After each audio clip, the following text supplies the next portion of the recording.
अमोल कोल्हेने आपल्या 5 वर्षाच्या कारकिर्दीमध्ये कवडीचा विकास या ठिकाणी केला नाही। आणि मग जर अमोल कोल्हे कवडीचा विकास करत नसतील तर त्याला कवडीमोल करण्याचं काम ही जनता नक्की करेल, हा विश्वास या ठिकाणी देतो। आणि शिवाजीरावांच्या घड्याळ या घोडगंगा सहकारी साखर कारखाना आहे, बरोबर ना? चालू आहे का कारखाना? बंद आहे। हे यांचं कर्तृत्व, ज्या शेतकऱ्यांच्या कष्टावर या ठिकाणी कारखाना उभा राहिला।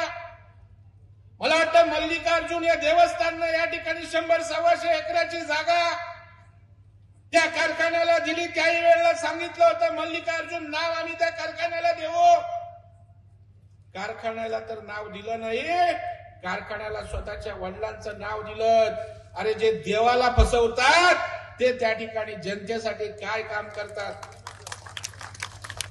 व्यंकटेश्वर तुमचा खासगी कारखाना, तो त्या ठिकाणी चालणार, त्याच्यावर असणारं कर्ज तुम्ही त्या ठिकाणी फेडणार, ताकदीने तो कारखाना उभा करणार। आणि ज्या सहकार चळवळीचा इतिहास, त्या सहकारात चालू झालेला घोडगंगा सहकारी कारखाना तुम्ही बंद ठेवणार।